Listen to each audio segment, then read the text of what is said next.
actually started and how it impacted us. Okay. Now, today's session, I would end roughly around, it will be only an hour 45, all right?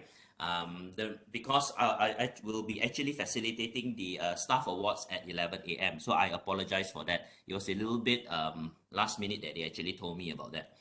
Okay, so let's start, all right, if you don't mind. Guys, shall we start? Good? Yes. Yes, okay. So today's assessment, what we're going to do in today's session will be, I will want to touch about assessment planning. Assessment planning. When we talk about assessment, assessment is a critical aspect in OBE. Now, why is it important? Because if you look at it now, when we talk about OBE, we are looking at the achievement of the student. So how do we know a student actually achieves? Okay, that is very important. How do we know they achieve? How do we know they achieve their goal? That is through a certain assessment that needs to be done, right? To a certain benchmark that needs to be done. Good morning, Dr. Tang. Okay. So to start it off, I'm going to run through a few things here. Certain things I already covered. I think this is very important. In our first session, we actually spoke about the three basic premises, and it is important for me to start off by repeating these three basic premises. And they are, number one, all students can learn and succeed. Okay, all students can learn and succeed, but not at the same day, in the same way. Number one. Number two, success breeds success. With success, students will be motivated and they want to have more success. And of course, the schools control the conditions of success. We play a key role in the success of the student.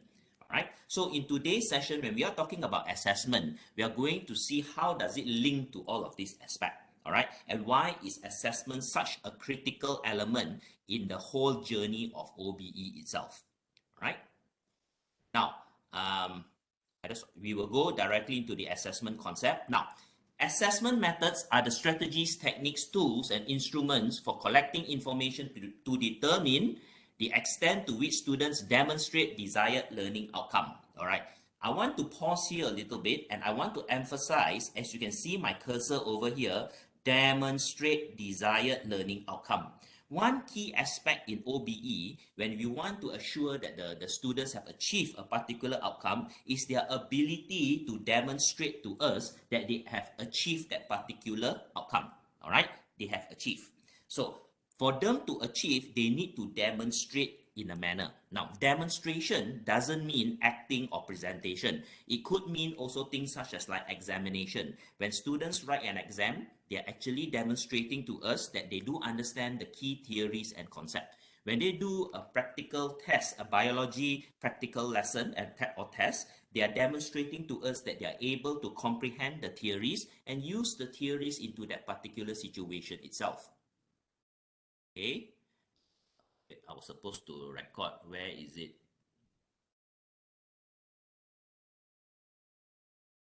See the recording button. Give me a second. What, Jim? Oh, you recorded. Okay. All right. Hazim has done it. Love him. Okay.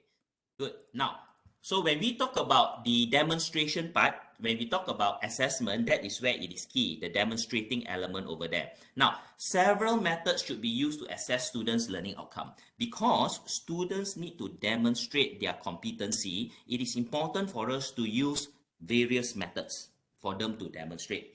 Why? Because as we have covered in the first session of OBE itself, we have spoken on pertaining to the learning outcomes. So every course will have course learning outcomes. Because the course learning outcome varies in match with the 5 clusters, you would see that even the way that students want to demonstrate their competency will also be different.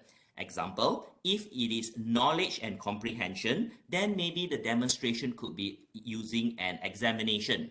However, if it is communication skills, then maybe it is going to be a presentation or group work. Okay, so this is why when we look into assessment methods, we should use different or various assessment methods. Various assessment methods should be used for us to be able for the students to evaluate students' demonstration of competency. And if the student can demonstrate those competency, it means that they have achieved learning outcome. Okay, so assessment drives students' learning and directly influences students' approach to study. Yes, the type of assessment that we actually have for the student will encourage the student to build that particular skill or competency.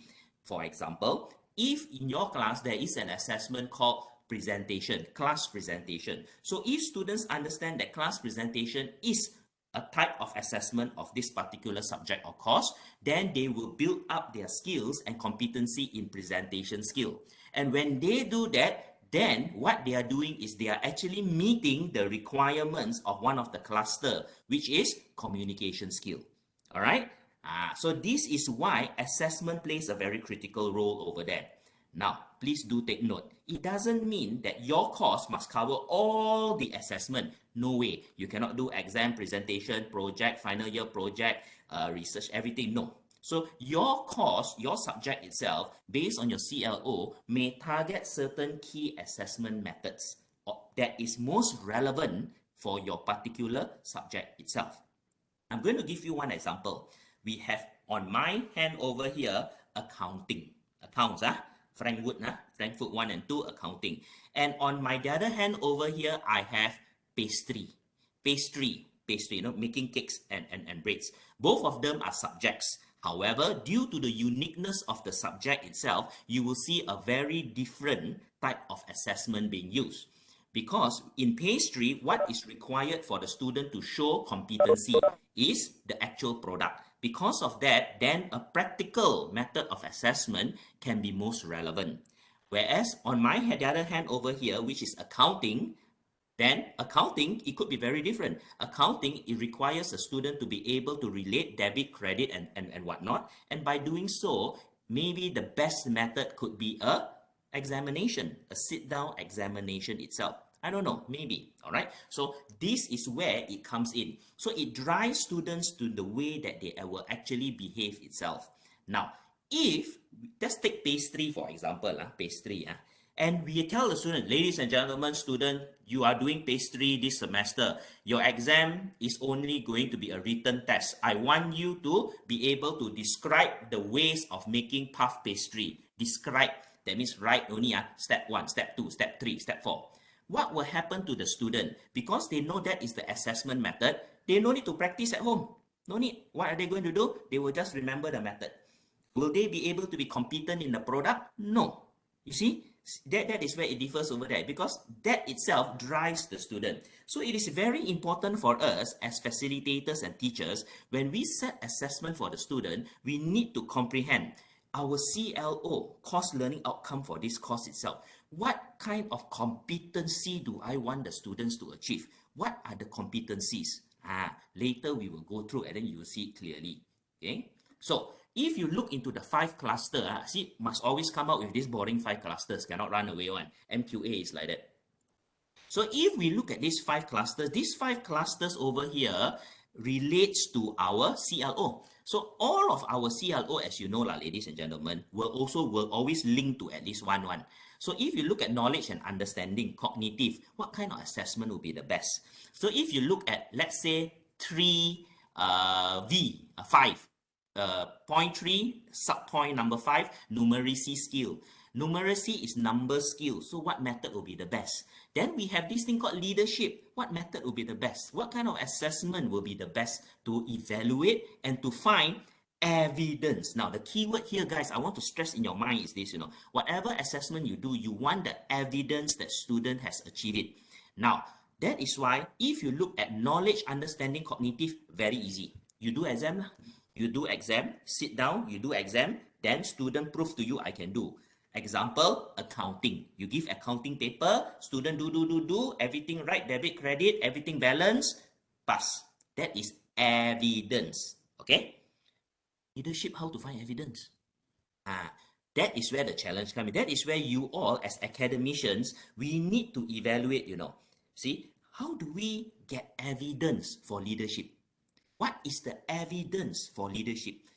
Can there be a test for leadership skills and that be the evidence, will that be the best method of evaluating the students' competency on leadership? It is not easy. That is why, as you remember, in my first session, I stressed that writing exams, why do people like exams? Because it is easy. That is why cognitive knowledge skills, numeracy skills, lecturers like to assess because it is easy. You do exam. But things such as like interpersonal skill, communication skill, personal and entrepreneurship, ethics, oh my God, that is the big headache. Okay, if one of your CLO is plot to ethics, guys, that can be a big headache. So what kind of assessment do we do? How do we get the evidence that students are ethical? This has always been the debate in our school system, where we have this thing called moral studies. Moral studies has always met with a lot of debate because people are always looking into the reality or the relevance of moral study itself. Because moral studies in our context is very much taught as an exam-based subject. Being an exam-based subject, what happens is you're testing the knowledge and cognitive skill. And being that, students will put answers that you want to hear, not the actual practice itself. So that is where the challenge actually comes in. So now we understand. In OBE, it is very good. Outcome-based education. PEO, Program Educational Objective. At the end of the day, students will be this so that they will be competent. Correct? We already talked about it, right? PEO. When they graduate, they can find job. And Malaysian regulation is all your program must meet the 5 cluster. So this 5 cluster is very good. So the question arises, are we doing the right thing to ensure that the students have achieved their PLO and thus PEO? Are we doing the right assessment, or are we not doing the right assessments, or are we not putting effort or emphasis on aspects that we find it difficult? These are difficult aspects. Ethics, all these are difficult. So how? So this is where we are going to see. So as we can stress, there are a few key aspects over here. PLO, we already covered. CLO, then we have on both sides, as you can see, covered in red over here, instruction and assessment. Instruction, assessment, bed buddies. Bed buddies means very good friend. These two must be done very well to achieve CLO. CLO will drive instruction and assessment. Now, what is instruction? Instruction is how we conduct our class. What kind of lectures do we do? What kind of labs do we do? What kind of technology do we use? I'm using how do we relate blended aspect and so on. These are called instruction. Now, what I am doing now to you is instruction. I am doing a virtual lecture with you. But if you look at it, the way I'm doing, I'm quite animated. That's my style. My hands are moving non-stop. That's why after 2 hours of class, normally I punch it on. So just picture when I used to teach 6 hours a day, the last class, after that, knockout. Okay, that is called instruction. So instructions are ways that we do to ensure that students get the knowledge, get the understanding. How do we ensure that students are competent? That is where assessment come in. Okay, assessment. That is why instruction and assessment are bed buddies. Bed buddies means very, very, very, very important together. Strong instruction, poor assessment, no point. You cannot evaluate. Poor instruction, strong assessment, no point also. Students don't have that ability to relate in the instruction. So that is why we rate in the assessment. That is why these two needs to be together very, very strongly. Okay, so we are going to emphasize on the assessment part for in the first half. In my notes, I also stress a few things on instruction at the later. I hope I'm able to touch it. If not, once I send you the notes, you can have a read. Okay, so always remember, very important over there. That is why when you all set your assessment, hi Mei-Ling, when you all set your assessments, you need to work. The assessment cannot be a standalone from your scheme of work, from your instruction. Your scheme of work, which is a lesson plan, some of you may call it, will tell you the topics, what kind of activities you want to do, and so on. So all of that will be, in a way, developing the knowledge for the student. Okay, then it relates to the when you set your assessment over there. So these two needs to be set in together. These two needs to be set together. Okay. Now, as you can see, assessment of student over here, when you do assessment of student, you look into your CLO, you look into alignment assessment with CLOs, okay, how do you align your assessment with CLO, methods of assessment, what type of methods you want to use to achieve, management of the assessment system. You also need to be realistic, okay, how do you do, because assessment will take time and effort. So you need to also consider the best way may not be the way that you choose. The most efficient way may not be the best way. That's what I'm trying to say. The most efficient way, this is what we do. We need this software, we need that to do good assessment. But can we afford it? So that can be a key aspect also. All right. So all of these factors will impact what assessment you do onto student. And this assessment will eventually drive the achievement of your PLO and your graduate attributes. Okay, the students assessment will give you the evidence to see whether they achieve their program learning outcome and eventually their graduate attributes. Now, I hope you all know about graduate attributes. Our institution, we have this thing called graduate attributes. Graduate attributes are what the student must have when they graduate. That is our graduate attributes. Okay.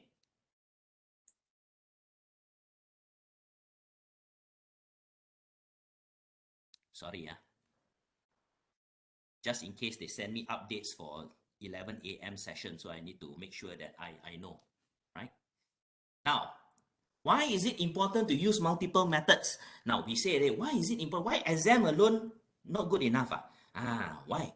Or is it presentation alone not good enough? Relying on only one method to provide information about the program will only reflect a part of students' achievement. So if you only do exam, you're only concentrating on knowledge, comprehension, and numeracy skills. All right? If you're only going to do exam. All right. What about the others? What about leadership skill ethics? So you will not. That is why we don't do only one method of assessment. We do multiple methods of assessment. Okay. Even if you look at a program that is even not controlled by us to a certain extent, let's take A levels. If you look at biology and so on, the assessment may not only be a written paper, there could also be practical elements to it because that is a requirement to assess students' competency in that particular course. That course requires not only cognitive knowledge but also practical element of demonstration students do that particular area. That is why we have different assessment methods. Additionally, CLO may be difficult to assess using only one method. Definitely, you all know. You just look into your table 4, look into your CLOs over there, your course learning outcome, look into the method, assessment methods over there. If you look at the CLOs over there, what is it plot to? Okay, what PLO is it plot to? And from there, you already know that one assessment method may be not possible. Okay. For each CLO, a combination of direct and indirect assessment methods should be used. For example, responses from student survey may be informative. However, when combined with students' test result, they may be more meaningful, valid, and reliable. Okay, so what we say here is a blend of different methods will be more reliable for us to ascertain students' comprehension. And this means good evidence, bukti. So student can demonstrate that they are competent in that particular area itself. Okay. Now, what is the relationship between assessment and learning? Traditional education practices center on inputs, whereas the content of the subject is merely delivered. Traditionally, we are talking about input, okay, and the content is merely we deliver the content. Students are exposed to the curriculum, and at the end, exam is given. So that is traditional lah. For us, old school one, we used to do SPM in the late 80s, early 90s. You study, at the end of the day, one exam, kautim. Make it or break it, that is the exam. O levels, A levels, that's how it used to be lah. Okay. Grades are assigned regardless of whether students have learned or not. So last time, to be honest, when I did my SPM, whether I've learned or not, or whether it's just regurgitation, is now a bit of a debate lah. For us during that time, it's really okay. I just want to make sure I get enough the aggregates to get the grade 1 BM. Make sure got credit. Last time BM no credit means no good, no grade 1 one. So that was our emphasis. So we know of people who actually study 48 hours or 72 hours before the exam and still pass. Why? Very good, because these individuals very good to regurgitate, memorize, regurgitate. All right, and that was how it was. That was how it was. Now, so basically there is a change lah. Okay, now there is a change. When you talk about OBE, what is more important is not only whether the students can regurgitate the knowledge, but the desired outcome that the students will need to demonstrate. Okay, what are the key aspects that students will actually need now? Right, so that there is a change now, and because of that, assessment methods also evolve. Let's just look into Malaysian secondary school assessment methods. We used to have the MCEs, then we have the SPMs, and then it evolved through. Even our system did not stay still. There is also an evolution of this. How it evolved was because of the changing market. All right, changing market. OBE lah, outcome based. Malaysian government felt that the students after 17 years old, when they finish their SPM, they need to have certain skills. In the 80s, these were the skills they required. In the 90s, they required different skills. In 2000, they required different skills. I still remember my school, we were the first batch who started this thing called, I think, Kemahiran Hidup, where we guys, science students, also needed to learn life skills. That means we had like half a lesson or one lesson per week. We learned how to masak-masak. Okay, so we got the masak one, we got the jahit one, we got this and that. So in my school, we were the pioneer lah. I still remember certain days our teacher would say, okay, so Gabriel, you bring bawang, then another fellow, you bawa mee, then we bring, then we learn how to cook. All right, now, would that have driven me towards my career, my initial career in the hospitality industry? I took my education, my formal education was in hospitality and restaurant management, and after that, I started in the hotel. Could that be? Maybe the government, by implementing Kemahiran Hidup, did in a way succeed to a certain extent. Lah. So this is what I'm trying to say. If the evolution of education has driven assessment to also change, once assessment, the evolution pushes, the assessment method also need to change. That is why of where we are today. Where we are today is we are seeing this big leap in assessment. The big leap was even more so 2 years ago, where MCO started, or MCO hit us on 18th of March, year 2020. It has changed the mindset of many organizations that what is now important. Okay, last year there was a paper that was published by the World Economic Forum that actually stressed one key aspect that they need of future graduates is adaptability. Adaptability means accept the fact that you will not do or you may not do what you are trained for. Your degree is in counting. You go and work doesn't mean you do accounting only. You need to adapt. You need to change because the market is such. Okay, the whole environment is such. So because of that, assessments also evolve. We want to assess people on their adaptability and their ability to change on the fly. Immediately, ability to change when the environment changes. What kind of assessment do we do? Exam, is exam good? Maybe not. Okay, so this is where it's a challenge. I really find it as a challenge for us educators because we are at the forefront, guys. Being at the forefront means we are the one that will actually set in the mindset of our students, and these people will need to have that adaptability skill. Example, I give you one example of the many. And how are they going to? So what do we need to do? How do we have the evidence, the bukti that they are adaptable? Itulah assessment. That is assessment. Okay. So assessment in general serves the purpose to promote learning. Assessment will promote learning. Good assessment will promote learning. Now, please take note. Before I go on now, I want to put a bit of a caveat. Assessment doesn't mean only marks that will have an impact on their final grade. Assessment can be progress tests, feedback from students, questioning, and so on. So assessment is very wide. We see assessment generally as a formal aspect that has an impact on the student's grade. You are not wrong. That is called summative assessment. Later we'll talk about it. But there is also an important part which is called formative assessment. All right. Formative assessment is assessment that gives us hints on the progress of the student. that is formative. Later, we will stress more about that. But always put in your mind that when we talk about assessment, there are two parts over there. Okay? All right? Understand? Understand, guys? Yes. This is assessment. I'm asking. I'm asking a question and you guys are replying me. I'm assessing your competency and your knowledge by asking a simple question. I don't see your faces. If you on your video, it is another assessment method. All right? It is formative feedback.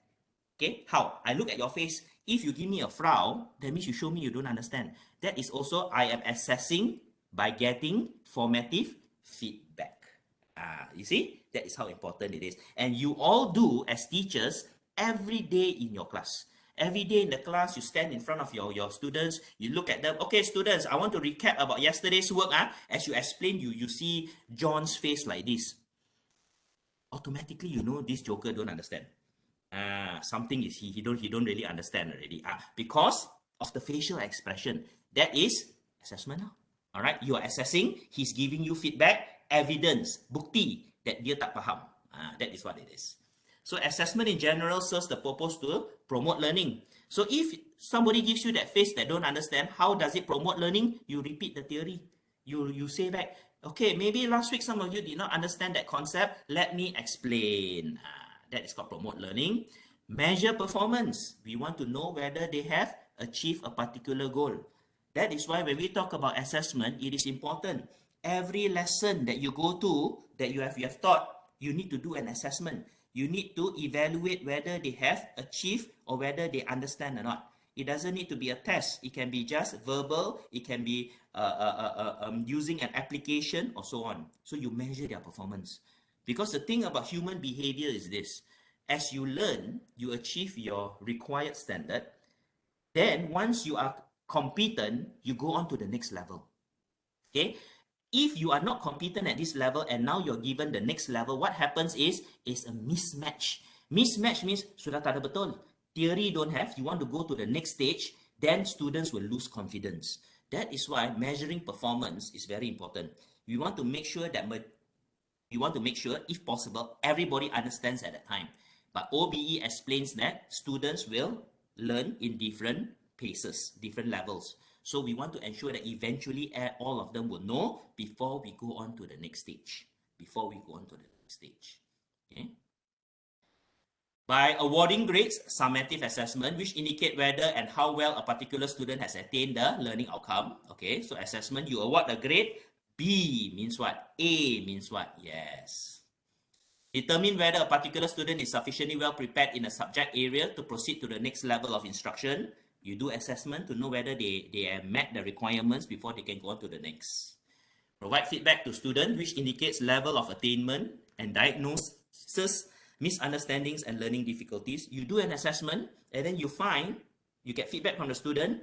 Out of 10 people in your class, 4 don't understand. So you need to evaluate why they don't understand. Then you can make sure you take corrective action. This is called corrective action. Okay, corrective action is done to ensure that students understand, students comprehend. So it's always like that. This is your student. You have approached this way. You teach the student. After teaching the student, 60% understand, 40% don't understand. Not wrong, it's not your fault.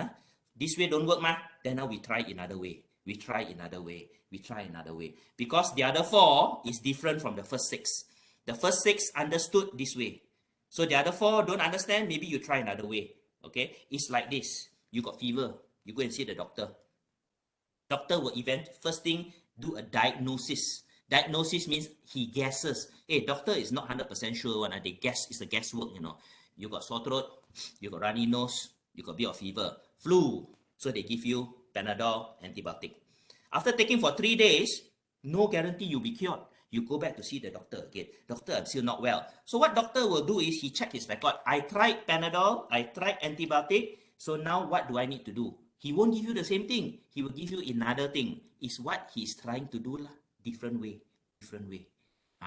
So when we do assessment, it is the same to our student. Our class got 30 people. 30 of them. All right. So if the method that you use that method, only 60% understand. because the other 40 got different ways of learning. Different ways of learning. So that is where we evaluate until and we come out with a method to try to help and solve the others. Okay. Provide feedback to teaching staff to identify and diagnose ineffective teaching methods or techniques. So 5 and 6 work hand in hand. So 5 already you get the feedback from student, and 6 you will find out what methods that are ineffective. Now guys, don't be embarrassed. In my many years of teaching, there are certain groups I go in. My method that I'm doing now can be very good for degree year 3 and master students that I've taught. But diploma students, in my approach, sometimes no good. Why? Because of the way. Okay, maybe the expectation needs to be a little bit more fundamental. All right, at a lower level. So it gives you hints. I need to change for this group of students. All right, so that is why when I do my teaching and my first few lessons with the student, especially the first lesson after I've gone through, I get feedback from them and I speak to them. Students, are you following? Sure? Am I going too fast? Is it fine? Okay, and then this is where you gauge yourself on their understanding. Don't just take what they say as face value. Oh, sir, we understand. No. A lot of them BS one. You need to do a bit of evaluation. Okay, so for today's lesson, I want you to do a simple, I put up some questions on the screen. I want you to answer this in the last 5 to 10 minutes of the lesson. So you want some feedback, whether what you have done was effective or not. Okay, not effective, no problem. It's not your fault of being good or bad. You change. All right, you evolve, you change. That is how it is done. Okay, guys? Many of you know what I'm saying because you have been teaching for many years. So you know, yes, certain class I use this style, okay. Certain class I use this style, tak boleh punya. Okay. Certain classes I need to use a different kind of approach, different kind of style. Now, if your class is small, you are lucky. It's easier, okay, because feedback can be more accurate, direct, much more. But if you are doing MPU, that's why I always salute my MPU lecturers. MPU lecturers are 100 over students. How that one challenging a little bit. Okay, how do you get a snapshot of the comprehension of the class itself? We cannot assume. Once we assume, as you know what assume stands for, makes an ass of you and me. Then at the end of the day, when you see your midterm test, oh my God, that bad. Too late lah. Too late already. Okay, so we need to ensure that this is in relation to the what you deliver in relation to the comprehension of the student. So, what to assess? How to assess? Okay, how? So if you're talking about this is a general snap. Okay, a general snapshot. So if you're talking about knowledge and understanding, normally written test and quiz law. Written test, the word test means written kinds of assessment. Written kinds of assessment can be examination and so on. So this is it. Now, if it is practical, so you want to evaluate practical skill, then you should do practical test and demonstration. Now, if you're looking at numeracy skill, okay, it's written test and quiz also, but you could also look into certain aspects on portfolio and project. All right. If you're looking at ethics and professionalism, it could be presentation or project. Group work during group work itself, or I would want to put that also, it is group work. You do observation. How many of you have done observation evaluation? Evaluation through observation. Observe students' behavior, then you evaluate. Right? Not easy, not easy. I used to do that in my hospitality school because we got a lot of events. All right, so we actually evaluate students' performance. And evaluation through observation is a progressive thing. So every time when they have their meetings and so on, you need to be there to observe. So you are the third party outside there, observing how they manage their whole aspect. All right. Okay. At the earlier stage of when I was in hospitality school, we used to do that. Students runs events, kitchen work, restaurant work. So if we have a example, restaurant service. So early in the morning, we come in, and then we observe lah. We observe how do these people demonstrate leadership skill. Okay, for example. Okay, because what we used to do is this. Every week, when we are having a practical class for that group, somebody will be elected as the restaurant manager, the dishwasher, the cashier, the hostess, and then the waiter and waitress. So we have roles. A role is something that a person takes for that particular week. So we observe. It doesn't mean the restaurant manager we evaluate for leadership skill. No. Let's say I make Ali today as the waiter. He's not the restaurant manager, he's the waiter.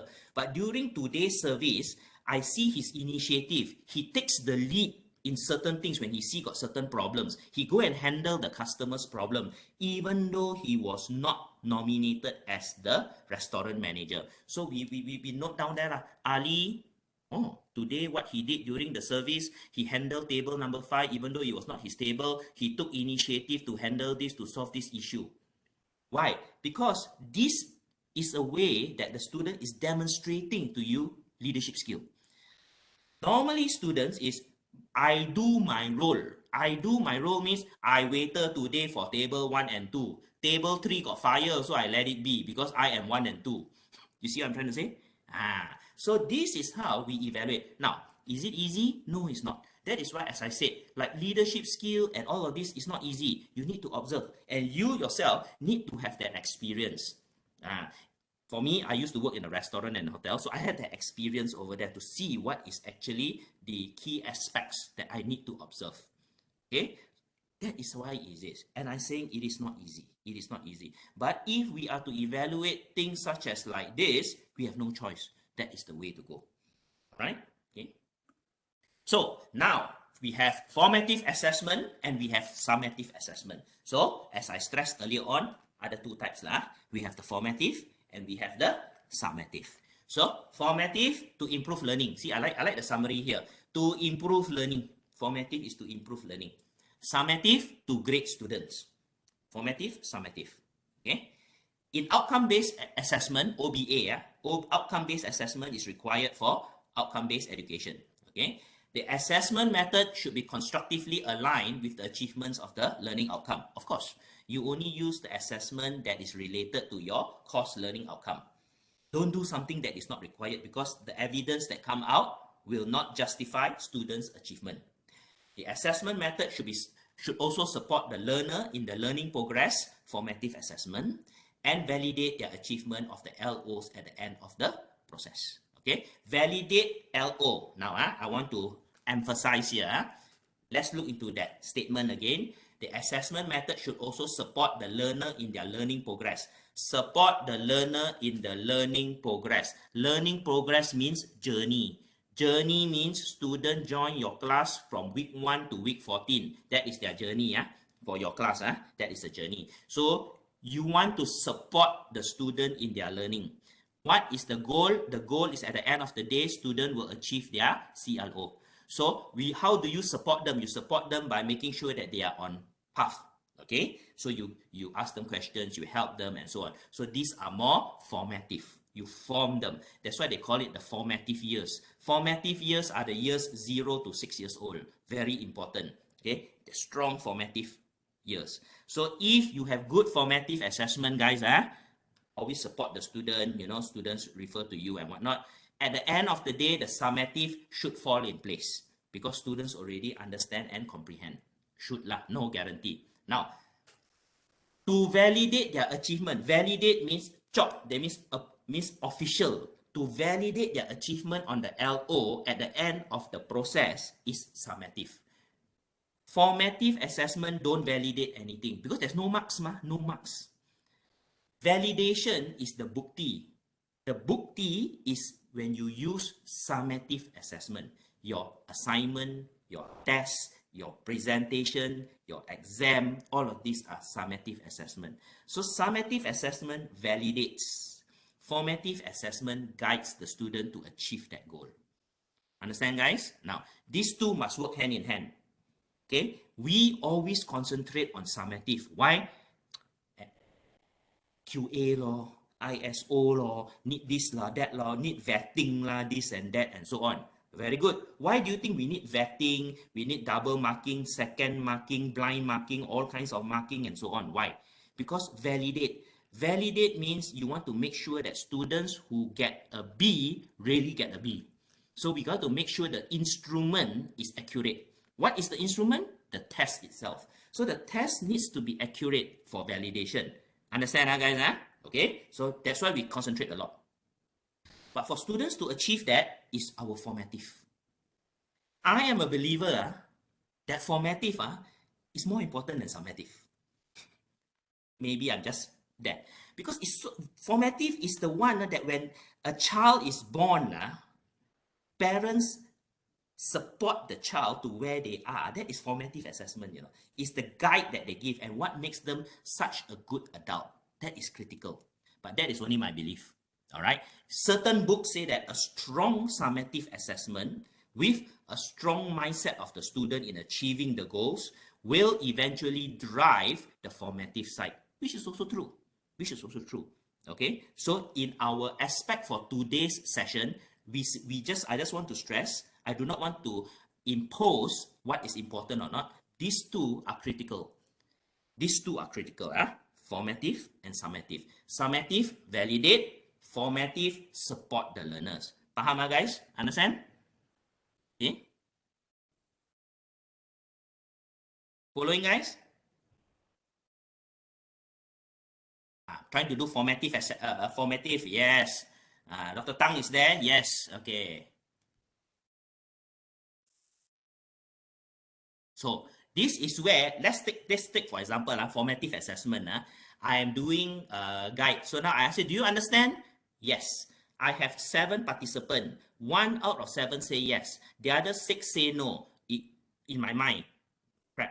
Do they understand now? So what I would do in a normal class situation will be to repeat theory.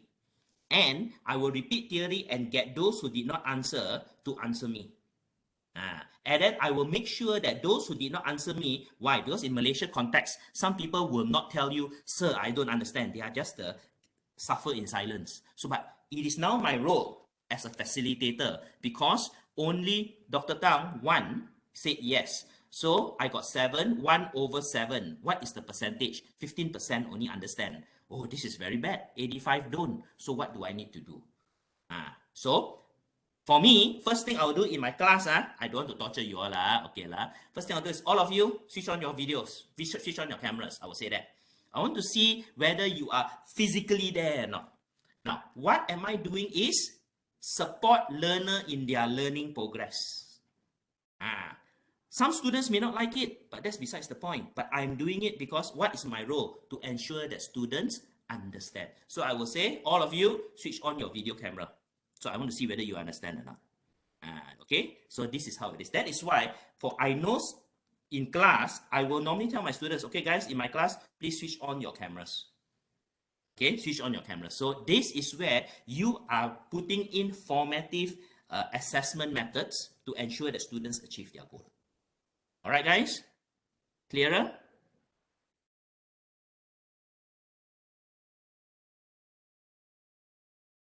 Now, it is important for us to remember that student assessment should be consistent with the program goals and intended learning outcome. So whatever assessment that you do, it needs to meet those things. Now, steps for assessment design. Now, how do you do assessment? Okay, how do you do assessment? Assessment as a general term. Number 1, define results to be measured. Always come out with results. Ask yourself, what do you want to do? What do you want to achieve? That's always the first thing over there. What do you want to achieve? Okay.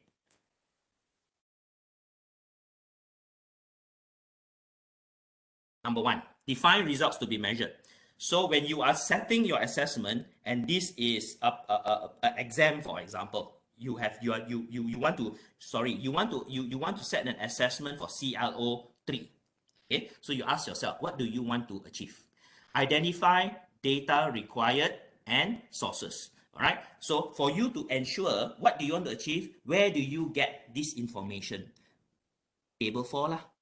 Table 4 does help a lot, correct? Table 4 tell you already. Okay, I am explaining in our context, in Malaysian context. Malaysian context, our programs go to MQA using table 4 and we need to follow table 4 itself. All right, so we use that. So identify data required. So before you want to set your assessment, please look at table 4. Look at table 4. Then 3, review existing assessment methods. For certain contexts, maybe There are already other assessment you have done last semester, you have done before, and so on.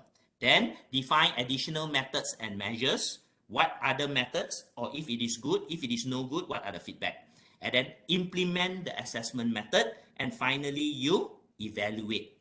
Evaluate if it is effective or it is not effective. This is called continuous improvement.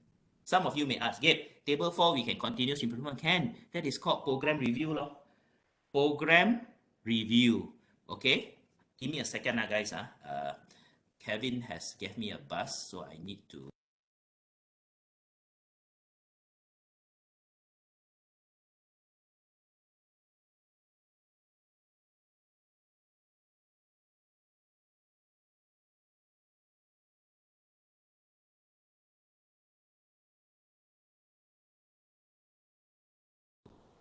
Sorry, terkendala. All right. Okay. So continuous improvement. So some of you may be asking, if we are following table 4, can do continuous improvement? Can. How do we do continuous improvement here? It's called program review. Every year you all do a program review. If your assessment methods or assessment components are not effective, or I would say based on you as the expert, you are the expert. I cannot tell you what assessment. You are the expert. You have done your reading. You have seen what is changing in the market, and you find that this method no good. You review, then you change. This is called continuous improvement. Always remember, the table 4 is not set in stone. Not only is it not set in stone, there must be, and I want to emphasize must, there must be evaluation, there must be update to it every cycle. Every year must be seen, and every cycle must update. No way same table 4 can use for 3, 4, 5, 6 years. One cannot, because the market changes, the whole evaluation changes, the whole expectation of employment also changes. Okay, so this is continuous improvement. Now, when we talk about assessment over here, there is different types. All right, so when we look into it, that is how it is done. Now, many of us, sometimes we just say, hey, this is final exam, I want to change to assignment. Hey, I want to change your final assignment. So you actually go to your program leader, ADH, head of school, and so on. Hey, boss, I want to change the assignment. I'll change to assignment. Why? I feel it's better. Feel it is better, technically, is not the right answer. When you want to change an assignment or an assessment, assessment, there must be justification why you want to do it. You can do it. I encourage you to do it, but you need to justify, because your assessment impacts students' learning outcome. Don't change for the sake of changing. Okay? Don't change for the sake of changing. If it is good, maintain. It's still good. You review. It is still good. You still can maintain even though after 3 years. No problem. It is good. This is still valid. But you must do the review. You must do the review. That is what I want to say. Okay. So, flow of the assessment plan to find evidence and performance standards of LO attainment. So, when we talk about assessment planning, why? Because we want to find evidence. We do assessment is to get evidence that student has achieved. Remember, we use the word summative assessment is validation. We want to validate that student achieved their goal. So, set learning outcomes of the unit, design assessment tasks. Then we said we look into create specific assessment criteria, performance standard, and overall achievement. So when we look into this process over here, it is a continuous process, as what I stressed earlier on. So remember, it is make sure it is valid, that we want to validate that the student has achieved a particular goal. Okay, that the students have achieved that particular goal itself. Okay, not assessment do for the sake of doing. No point. Don't do assessment for the sake of doing. There must be it. Why are institutions and universities going away from final exam more to assignment, projects, and so on? Why? Because the market changing. The market under the what do you call that, industry 4.0, the demands of the individual is evolving. No more just strong emphasis on plain knowledge, is adaptability. All right, okay, that is what is very important. That is why they say, if you want a person, you want to evaluate a person on the ability to work with others, to adapt, and so on, then if all your assessment for all your subjects are exam, you're not testing that. If yours is exam based, totally exam based on everything in your subjects, a student can join you for a 3-year diploma and not talk to a friend and still score A and be a top student. Why? Everything's exam. Everything's exam based. I go to school, I don't talk to anybody, I sit there, I just do my work. At the end of the day, I'm an A student, 4.0 degree. Okay, can work with people now? Cannot. Can't even structure a sentence to say please. That is why do you think that in our context there used to be a statement to say that Malaysian graduates find it difficult to adapt to the environment? Okay, why do our Malaysian students that have been doing a diploma with you or started off a degree with you, you look at this fellow hopeless one, cannot do. Went overseas to complete their degree, masters, come back totally changed. You look at that guy and say, it's a miracle, man. This guy, when I taught him diploma, can't even structure a sentence, and now such a brilliant person. Why? Is it term? They also, you look at their syllabus and your syllabus same. Their degree, UK degree syllabus, our degree syllabus, UK, American degree syllabus, and ours similar lah. Not same. Same means 100%. No lah, it's very, very, very similar. But why? It is the environment. It's the assessment. It is the expectation from them. Those are the things that drive them to be unique. Okay? That drive them to be unique. Which what the industry wants today. Not just 4.0. Okay? So, purpose, assessment tasks and processes fulfill 3 key roles in student learning. Okay? Assessment will fulfill 3 key roles in student learning. 1, facilitate students' capacity to meet learning outcome, formative. All right? Facilitate students' capacity. Capacity means ability to reach learning outcome. Facilitate to help students to meet their learning outcome. This is formative. Develop students' ability to become confident self-evaluators, sustainable assessment literacy here, and provide evidence of achievement of learning outcome. That is the summative side. That is the key purpose of assessments, why we do assessments. Okay, so now you know the importance of it. All right. Okay, summative is the evidence part to validate. Formative is the one that builds up the student, to guides the student to achieve those goals over there. Okay.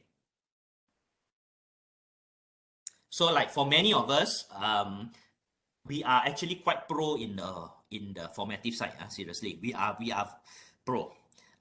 That's why they say experience plays. What does experience play in the context of teaching is, for those of you who have taught for many years, you go into the class, you see the body language of the student, you just hear how they speak, you just look at them, it's already formative feedback. It's formative feedback from the student already. And that already tells you about their understanding. Okay, that already gives you hints about their understanding over there. Okay, and that is why, that is through experience. A fresh graduate who goes in to teach, they may not know. So they will go in and they will start continuing, being all enthusiastic, whereas the student may not understand. All right. So gradually, this picks up, gradually. So they will start understanding on this aspect on students' behavior. Any questions there, guys? So far?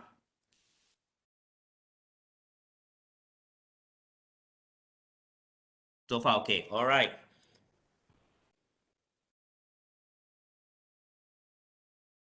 So to continue over here, curriculum design, remember we saw this, curriculum design, PEO first, PLO, CLO, then LLO. Now, assessment is the other way around. Assessment is make sure your LLO, lesson learning outcome, your assessment meet your lesson learning outcome. Your lessons, all your lessons will eventually meet your course learning outcome, meet your PLO and your PEO. Okay, so it's the other way around. All right, so once you have good assessment, your whole program got 30 subjects, 30 courses. All the courses assessments are valid, very good assessments that meets the CLO. Once those are met and students achieve, that means they meet their PEO. Okay, if assessment is no good and not accurate, a student or a 4.0 student doesn't mean they meet PLO and PEO also. Why? Because assessment not accurate. Okay, that is why we do moderation of assessments. We moderate, 2 different people moderate, and so on. Group of experts moderate. So that's the next part I want to emphasize to you all. All of you are subject experts. When you are in your group, your subject group, when you moderate exam paper, let's say Fiona is moderating me. Oh yo, this is Mr. Gabe's paper. I find not Chun, something not right over there. But I don't want to bring up lah. Eh, if you don't bring up, wrong, you must bring up. Because if the assessment not accurate, then you will see that the whole chain of events will be screwed up. Student may score an A, but that A means nothing, if the assessment is not accurate. It is the benchmark. If your ruler is 29 cm, ruler should be 30, 1 feet should be 30, okay, for example, and yours is 29, and we accept 29 as okay, your baju that you make when you measure, sure rosak one. You get what I'm trying to say? So this is something which, when we speak to the heads of school, we always instill in them, guys, when you do program review, when you do assessment, let the department drive. Sometimes the department or the people a bit afraid. Ayo, my head of school over there, I don't want to say so much lah. He set the paper, but got mistake over there lah. Tak apalah, diam-diam lah sikit. Tak boleh. If that one diam-diam already, habis. The measurement gone already. Okay, so this is what I want to tell. And don't be worried, guys. You guys are the subject expert, no? Your head of school sounds familiar. Ha. Jehan, jangan. So, your head of school is not an expert in everything. Let me tell you that. Okay, it's not an expert in everything. None of us can be expert in everything. You guys are expert in your own field. I'm not saying you are an expert in everything, but you are an expert in your own field. Right? So you need to highlight it. Need to bring it up. Okay, if it's related to your field. That is why in OBE, outcome-based, your tool of measuring, your measurement needs to be calibrated. Calibrated, to calibrate. Calibration is very important. And what is calibration? This is where we do our moderation and so on to make sure there's a standard. Okay? Formative assessment is a form of low-stakes assessment for learning and is part of the instructional process. So now we are going to go a bit of formative. It's continuously collection data as learning is in progress. Continuously collecting. So we collect data. We always collect data. When you observe your class, you look at their facial expression, you look at their body language. That is continuously collecting. You are continuously collecting. Okay? Provide the information needed to adjust teaching and learning while they are happening. While you are collecting, you adjust. Okay? You get feedback, you adjust. You can go faster, you can go slower. This is called adjusting. Informs both teacher and student about students' understanding at a point where timely adjustments can be made to achieve the targeted learning outcome. Today, my learning outcome is this. I need to achieve today's LLO, lesson learning outcome. During the process, I collect feedback. If I find that the students really good, like you guys, really good, I can go a bit faster lah. If I find students not so good, I go a bit slower lah. And if my 2 hours is up and students still don't understand, I tell the student, today at night, those of you got any question, you can message me. Please read. I'm going to give you a progress test tomorrow. So you tell the student, there's going to be a progress test tomorrow. Okay. You don't understand, it's about today's lesson, you got any challenge, please meet me up at 8 p.m. tonight. I will be online. Okay, this is what it is. This is formative. Okay, then you go, then you see. All right. So it could be progress test, exercise, body language, questioning, homework, and so on. Okay. Now, I give you an example. Secondary school, primary school. I like to see primary school. Kindergarten, now also kindergarten a lot. Sometimes I see my niece was in kindergarten, now standard 1. I look at her homework that she brings back. I so kesian.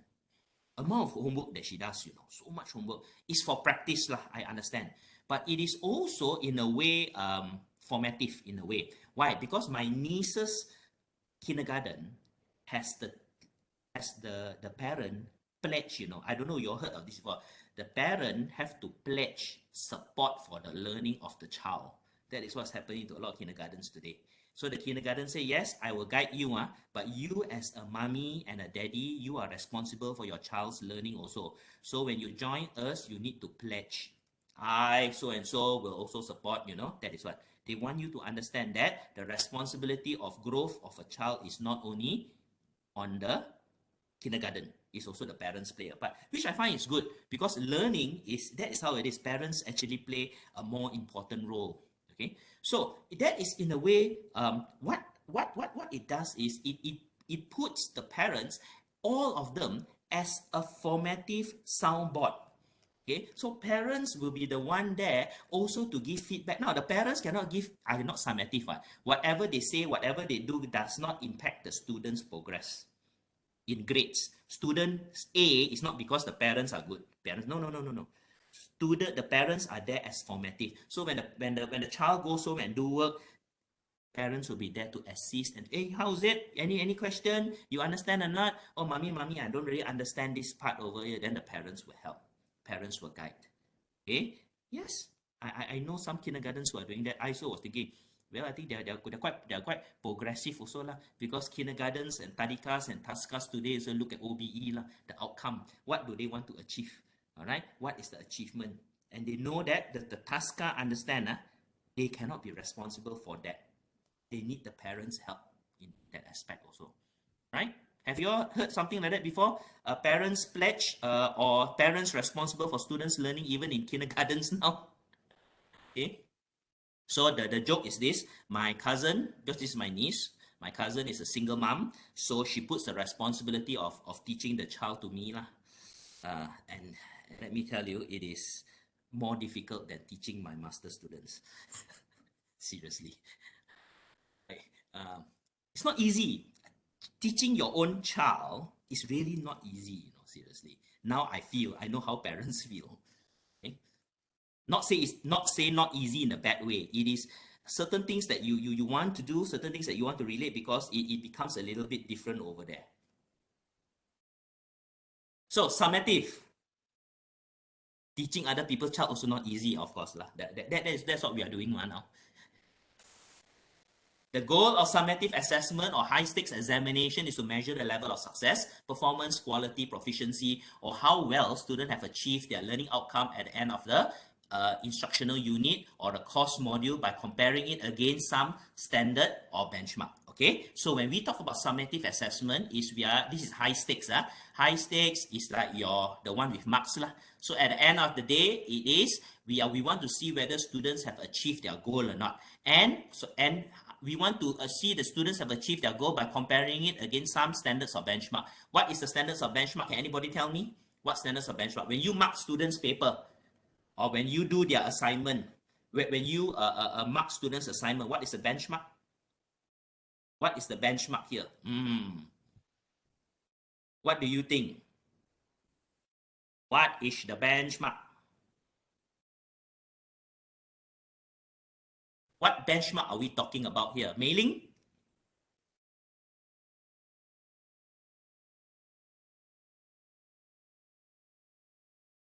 Mailing, are you there? Hi, Mailing. Maybe she's not.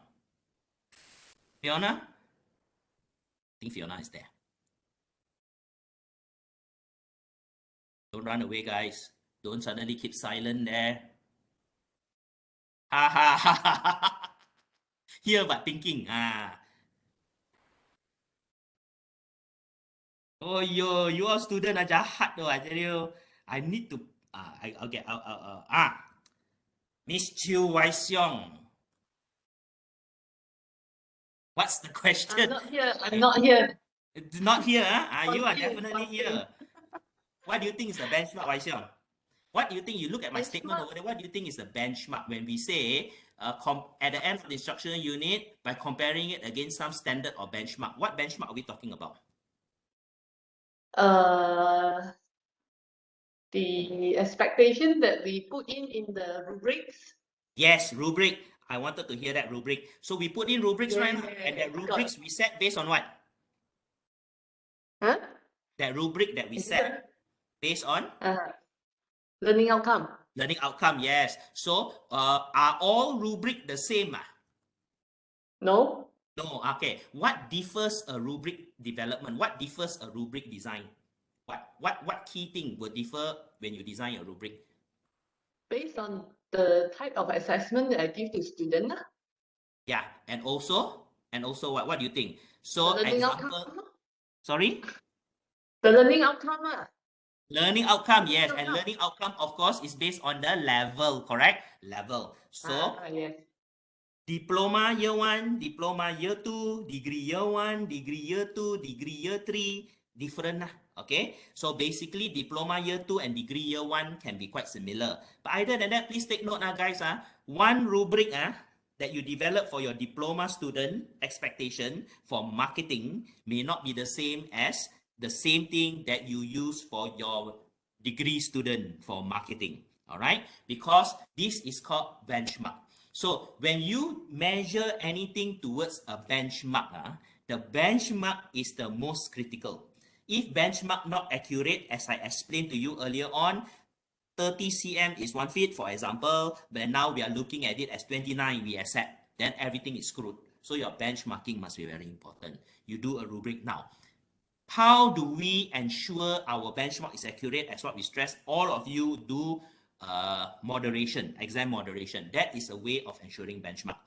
When you all do moderation, I hope you all practice this when you do moderation. First thing, look into level of student. What course is this? Diploma, degree, or whatever. Second thing, look into your table 4, whether it is, what is the expectation. Then once you know the student's expectation on level already, look into the what is being given, all right, the rubric or the model answer. Make sure it relates to the expectation. Setting difficult level 6 degree level question, very difficult. Example, for a diploma year 1 doesn't make you a good teacher. Okay, it means your summative assessment is not accurate due to the fact that the benchmark that you set is not accurate. That's why we have level, we have diploma, degree, and so on. You may say, Gabe, I want to push students to be higher, to learn more. Good. Your benchmark will still need to be diploma. Okay, but if students demonstrate higher level either than diploma in their evidence means their exam, you give them the A and A plus lah. That is where students get the A or A plus lah. They have demonstrated more than what was expected. Okay, that is how it is. Okay, so the purpose is to make judgment by assigning a grade to the student and to make decision on the future of the student. So you then with the benchmark and the evidence, so student give evidence. Evidence is the exam paper, is the presentation, is the project paper. All of these are evidence. This evidence is matched with the benchmark. Then you see where they stand. Once this is set already, you assign a grade. You will say that Gabriel gets B plus. You assign a grade. And that assigning of grade is the representation of students' achievement based on their evidence. Okay? That is what summative assessment. And if this is done properly, at the end of the day, OBE is achieved. Outcome based, because if it's done properly, I'm saying everything is fit in. Oh, students come out can find good job. Okay, because based on the PEO, PLO, we don't only look at cognitive, we also look at leadership skill and so on. So based on all the mapping, student who is a 3.67, graduate is 3.67, I'm means this person is above average in his achievement, and he has achieved all of this cognitive skill, leadership, interpersonal, communication, blah, blah, blah, and so on. All of this are achieved. So when he go out, he's been interviewed, he or she has been interviewed, gets a job, should be able to demonstrate, because we have already evaluated him or her here and find that this person meets that. Okay, that equation is not always perfect lah, but that is how it is seen lah. Okay, that is why assessment part is critical. Okay, so methods of assessment. Methods will vary depending on the learning outcome to be measured, depending on what kind of learning outcome. Direct assessment involves examining actual samples of student work, and this includes exams, quizzes, reports, portfolio, and presentations, and so on. These are called direct assessment. We also have indirect assessment, refers to analysis of reported perception about student mastery of learning outcomes, as defined by Allen 2004, form of employer surveys, exit interviews of graduates, self-reports by students or others, such as supervisors during industrial attachment. So we have indirect and direct. Direct assessment will be what the students have done. Indirect very much is like industrial placement and so on. Please take note, those also carry weight. Certain schools, industrial placement can be 8 credits. 8 credits, that is a lot also. It carries nearly 9 to 10% of the total cost. So those are indirect assessments. Indirect assessments can be on the shoulder of the employer. The employer assesses the student. Gabriel, good, no good, and so on. But what we do over here, we have balance one. Correct not? We have student portfolio. I'm just saying in general, student portfolio. We have employers feedback. We have and also and some other things lah. Some other are these two. Okay, and presentation. Sometimes students also do presentation after they come back. They give a presentation.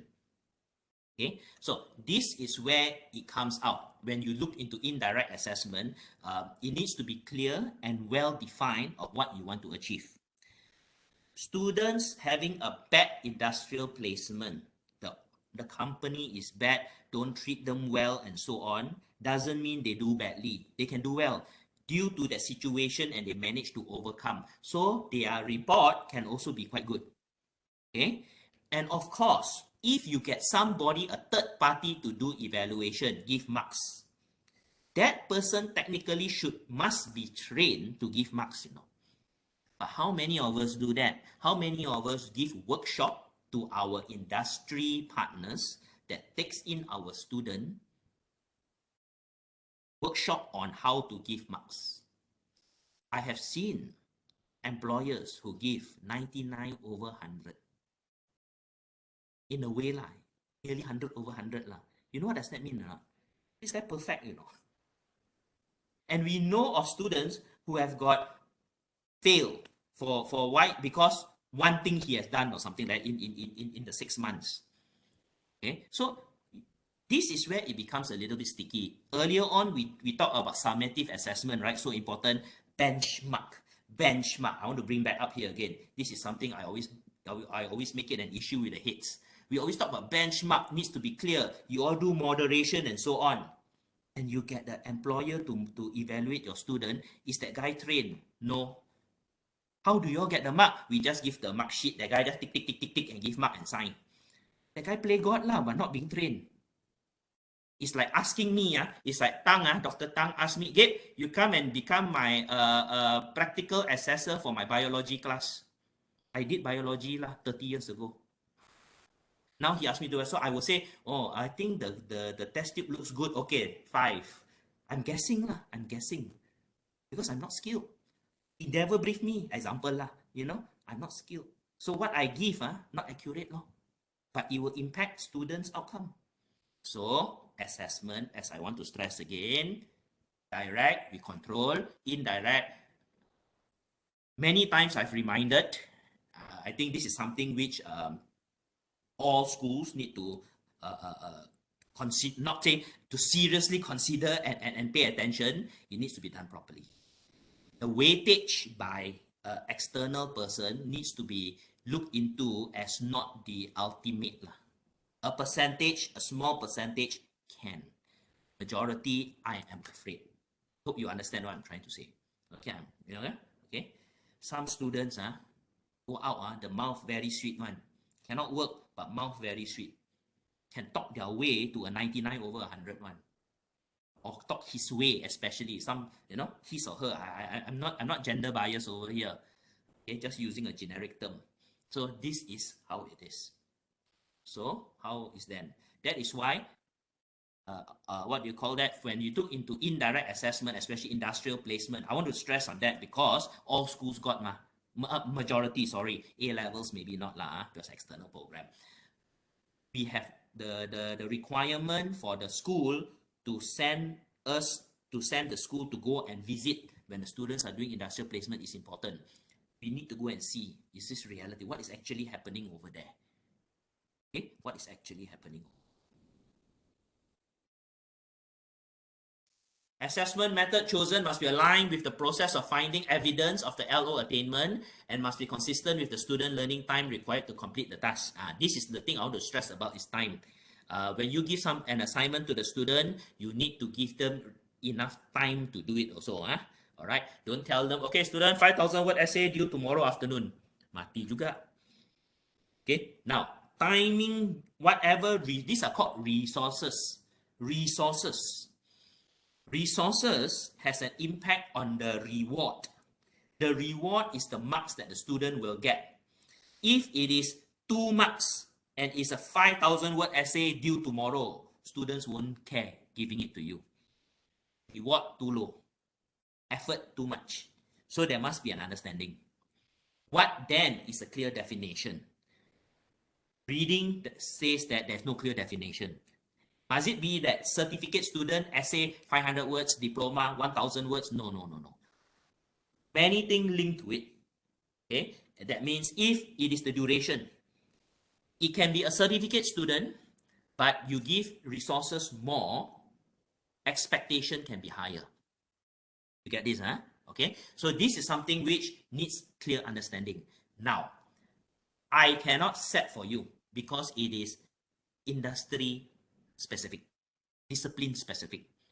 Okay, creative arts versus culinary versus business and so on may have a difference over there, right? But what is important is when you set assessments, assignments, all of this aspect, it is important for you to speak with your panel, the panel of experts. Panel of experts are people of the same thought and understanding. They know how to advise on that. That is important. Okay, so that is why it is called with the students' time required. Time is a resource. Okay, so the duration that you give them, please take note. A week, 5 days, 4 days, and whatnot. They must also consider practical issue in scoring and providing feedback for the purpose of promoting learning. Always provide feedback. When students in learning, student feedback, CQI, continuous quality improvement, and feedback is critical in students' learning. Once students do an assignment and they hand it to you, in their mind is, I have done, this is how I did it, this is what I did and I find it is good. All students will give you based on what they feel is good. But not all students will be good. They need feedback for their learning. The feedback given to them is formative feedback also. The summative part is the marks, of course, but the formative part is students, this is your assignment. Look at this, your introduction, you were not clear. You didn't put in the key issue that you have found. Look at this part, students, your referencing not accurate. Certain key parts here, your referencing not accurate, that's why you lost point. Look at this, so they learn and they don't make the mistake. Concept of learning is very simple. How does it promote? We expect students to make mistakes. However, due to the feedback that we give the students, the mistakes will be reduced. And by reducing the mistakes, they will then meet the requirement for the next level of study. Students join us in a diploma, tahap 4. Diploma is tahap 4. With 3 SPM credits. They are expected to make mistakes. In the 2 years, they make mistakes. Slowly, as it progresses on, they should make less mistakes until they graduate with a diploma. When they go on to their degree year 2, when they do referencing, should be no mistakes already because they have already done it in diploma, right? And when they do degree year 2, part 2 of marketing, they should already know the fundamentals which they learned in diploma already. Now I'm telling you about the perfect world lah. This is how it is. This is what it means by the feedback that we give. If you don't give feedback, students' mind I work, I give Mr. Gabriel, it's perfect already. No feedback, so it must be perfect lah. Good lah. So that is my benchmark lah. That is my benchmark. Okay, the marks come out. I get 15 out of 20. Okay, 15 out of 20 lor. How many students will come to you and say, sir, why 15 out of 20? Many of them will just say, okay lor. Next time they do assignment, they will make the same mistakes. They'll make the same mistakes. So the feedback is important. When you give, there must be feedback. The bottom, remarks. This is what it is. Okay, then that is where learning is. Because remember we said, everybody can achieve goal only at different pace and different time. That is first principle of OBE. All can achieve one. All can achieve. So what you are giving there is feedback so that they will reduce mistakes to achieve their goal. Okay, so all can achieve, but take different time. Some students give you assignment already perfect. Why? They're hardworking. They already know how to do referencing, everything already. So when the remark give back, well done, you write there, well done, John. Congratulations or whatever. A very good referencing, good sources, well-structured sentences, well approach to argument, and so on. However, you could improve here and maybe put in some points on this manner. So you are telling the student you have done well, but to go to the next level, you may want to look at this and that. That is what promoting learning is supposed to be. Now, reality, is it going to be a lot of work for us? Yes, but that is how it is lah. Okay, that is how it is lah, providing feedback. Okay, I have seen my colleagues, you guys do. I've seen when I do review on assignments, some feedback very good, so precise, very nicely written. Some totally nothing. 12 over 20, circle, that's it. How would the students know? And feedback needs to be at the correct time. You don't, students give assignment in week 4, give feedback in week 13, week 12, 1 week before final exam. No point. No point. Okay, follow the principles of after 1 week, you need to give back the assignment already. All right. It's going to be difficult for us if you have big classes, but that is how it is, because that is how the learning of the student is benchmarked. Okay. So basically, assessment methods, planning assessment tasks, communicate assessment plan to students, planning the assessments, refer to assessment versus students' learning time, diversity of assessments, weightage of assessments, and what's the coverage. Then you also consider conduct both formative and summative. Then types of assessment, we have the coursework, exam and tests, review of assessment methods, and currency with development in best practices. So when you look into your assessment, make sure that you review it, look into it on its validity and reliability. It needs to be valid and reliable. Okay, I would like to stress, I would just like to put in this part over here. I want to make sure that you guys are clear on this. Now, all assessments must be fair, valid, and reliable. Fairness, validity, and reliability is very important when you set assessments. The word assessment here is all kinds of methods of assessment. Now, fairness is about ensuring that assessment is accessible to students. Everybody can do. That's fair. It needs to be fair. Validity is concerned with whether an assessment measures what is claimed. You want to do an assessment that is valid, that can assess the student in that particular area.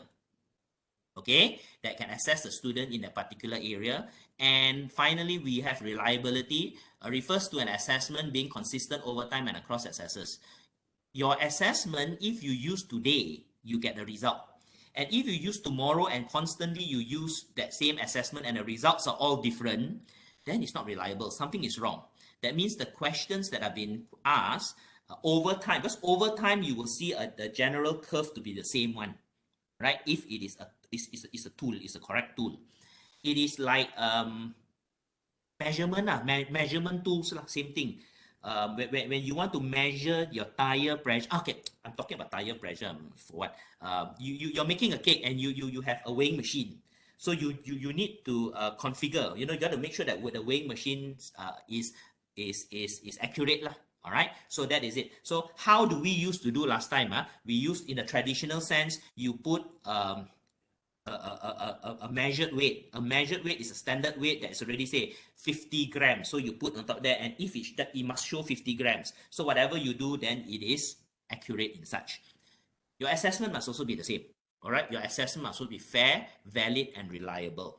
Okay, you cannot have an assessment that is only you have an online assessment, and you say, okay, students, this assessment is only for those who use Mac OS, right? No choice.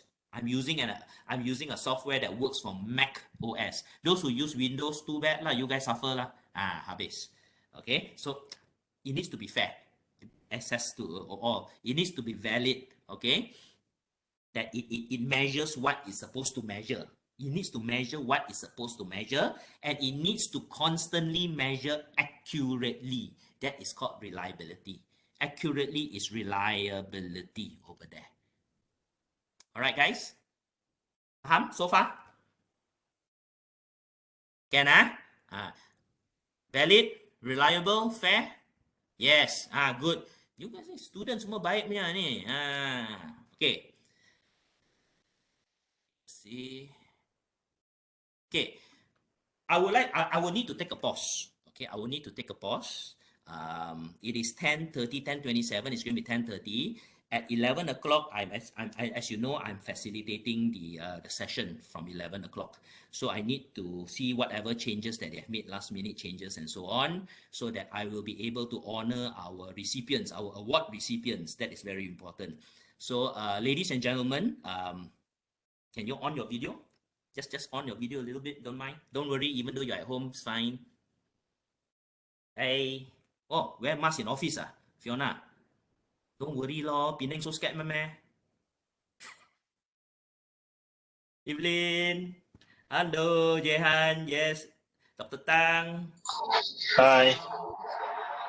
Mei Ling, tak ada. Minlo. Okay, guys, I would like to say thank you very much. I'm going to send you all the slides. I apologize, I cannot continue because I have to do the session very soon.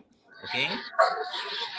I hope it is clear. I gave you a certain key concepts on the assessment part. Actually, there is so much more that I would like to share with you. Okay. Maybe we will continue a session. I will send this to you. If you have any questions, please feel free to communicate with me. All right, guys? Okay. Okay. For those who are in UG, come and see me anytime. For those in Penang, I should be dropping by soon. So if you want to drop by, we can have a chat on the matter pertaining to assessment, OBE, program review, and so on. All right? Okay. So thank you very much. Have a good day. I'll see you at 11 o'clock. Please be around. For those of you who can. Okay. Thank you very much. Thanks. Bye-bye. Okay. Bye.